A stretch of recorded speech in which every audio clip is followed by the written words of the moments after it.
All right, so here we are today in my backyard, not my garage, because a fellow LAFC trash talker made me feel self-conscious about making videos in the garage, and also I turned the camera the other way for him. But I wanted to make a video about straps. If you know me, you've probably heard me talk a lot of crap on using straps for a while, and now I use straps. Sort of. I made my own. You might have seen. Don't think about buying mine because I'm probably never gonna make them to sell them. I was just dicking around, and I'm too cheap to want to buy somebody else's to just try it, see if I like it. But I will say that using straps is pretty fun for certain things. You know, obviously you can't do a backflip unstrapped, so that was fun. The control going through the foam and the whitewash is fun. Doing it, you know, just being able to do like a big front side air off the lip. You know, things that you normally can't do, or at least not as successfully with such a high completion rate unstrapped. So, but yeah, I think there's a place for it. But yeah, I've had some questions from people asking me like, oh, is it hard? How do you do it? So I just want to go over that a little bit. So first off, yes, it's hard to get into the straps. I would budget yourself a couple sessions of catching 0 waves if you're gonna start trying with straps. You may do it a lot faster. For me, like on my 3rd wave, I kind of figured it out. But I know some people that have tried several days and still can't do it to save their life. So just go into it with a good mindset.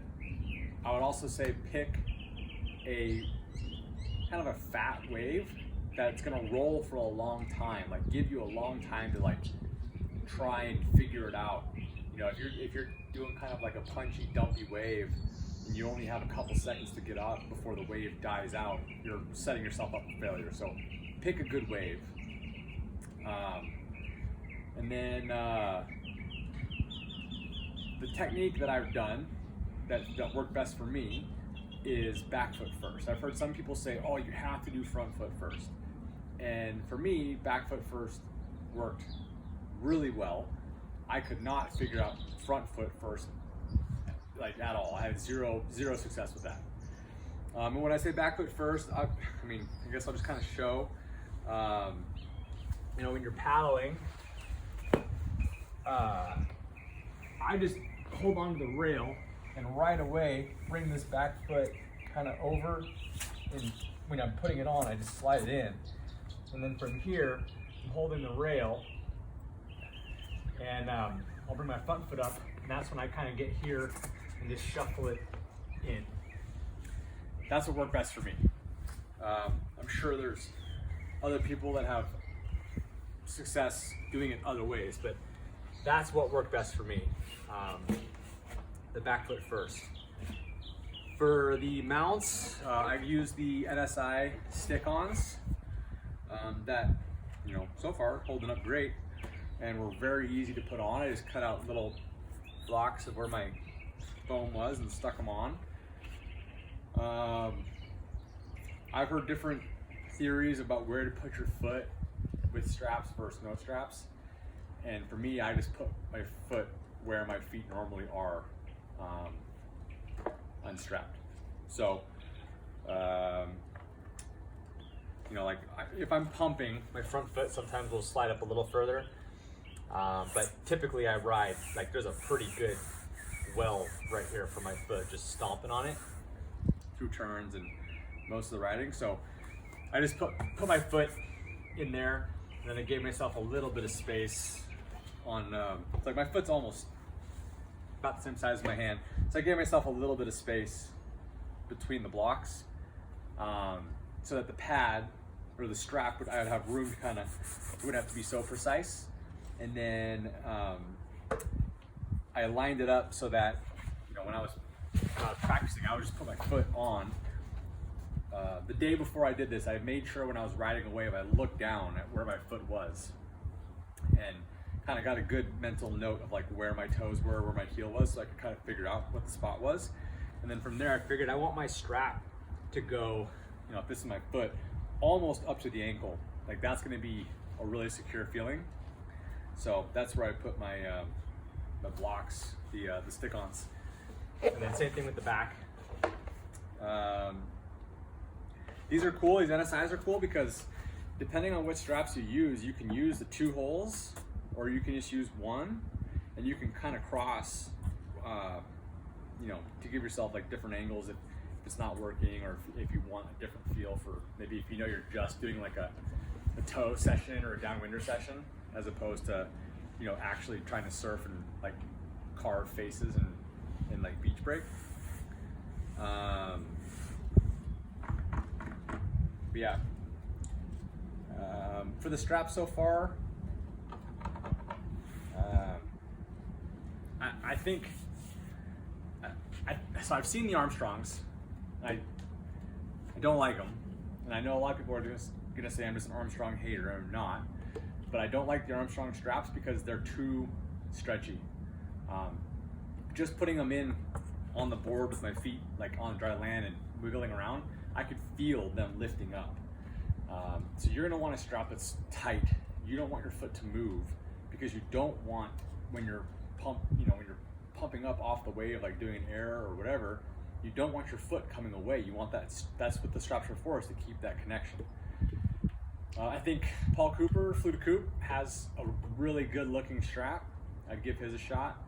I mean, if you're in Huntington and you want to try mine, you can try mine, and then maybe you just make your own if you're bored and don't mind trial and error. Axis has a good strap. It's a little bit thicker, but I mean, it's a good strap. Dakine, I've heard Dakine has a good strap too, but those are definitely thicker. Those are like kite straps. So if you've ever kiteboarded, you know, like the top of those pads are real thick, which is comfy, but when you're laying on it, when you're paddling on it, that's why I made mine so thin, because when you're laying on it, it's gonna fold over,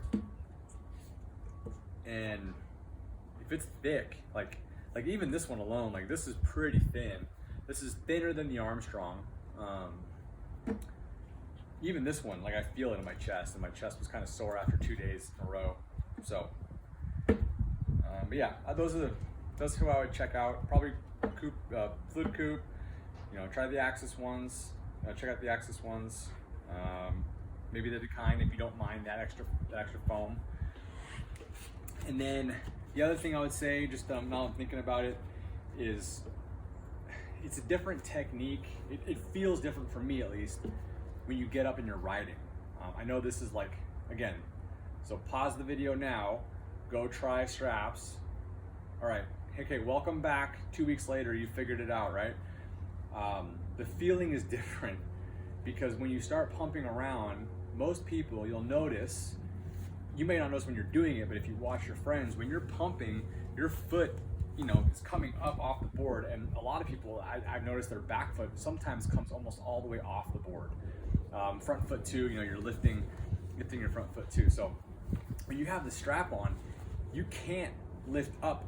You don't have that same sensation of rising as you do when you're unstrapped. Some people say that you can feel like you can pull up on the board to make a faster pump. Maybe, I didn't really feel that. I just felt like the board didn't want me to come up. It wouldn't let me come up. So what I figured for when I'm strapped for pumping is, you know, I'm a huge proponent of fast, short pumps. And when you're strapped, it's even faster and even shorter because you don't have all that rise time. So just get used to just working faster. Other advice I can give people, once you do get up and you are riding, for the backflip, it's not hard. Another thing that the LAFC trash talker said is backflips are easy, and they aren't. Like, if you've ever been on a trampoline or jumped off a diving board or cliff jumping or whatever, anything over 10, 20 feet, right? it's not hard. You just have to do it. So if you're pumping out towards a wave, right when you get to the lip of the wave, just lean back. Just throw your weight back. It's not that hard. My first attempt, I spun it all the way around and got the foil back in the water. So, but yeah, it's a fun feeling. It's a cool feeling for sure. For like legit errors, like on a wave, like on a face, aim for a foamy section to land and try and have some like steepness in the face to actually hit. Don't just ride along and bunny hop, because it's dumb, and I mean, I don't think it looks cool. You know, think about what like you're trying to do what surfers do, right? You know, make it look like surfing as much as you can. So those are my little thoughts on straps to this point. Again, I'm still a rookie in the strap game, but I think there is a place for it. I think it can be fun, and hopefully my tips help you if you're looking to try it out, or if you've been trying it having some trouble. Back foot first, hold the rails, shimmy that foot in. Don't worry about getting your feet exactly all the way up too. You know, if you get your foot like just your toes in the strap and you stand up, just balance your weight out, and then as you're riding, wiggle your toes in. So yeah, again, thanks to Earth Technologies for making me the best board I've ever had in my life. This thing's been holding up great. Crashing in the rocks the other day, still held up really well. And obviously all the air temps in the boxes are doing just fine. Had this board for about 1.5 years now, no problems. And thanks to Axis for hooking me up with all the best foils. All right, guys, let me know if you have any questions. See ya.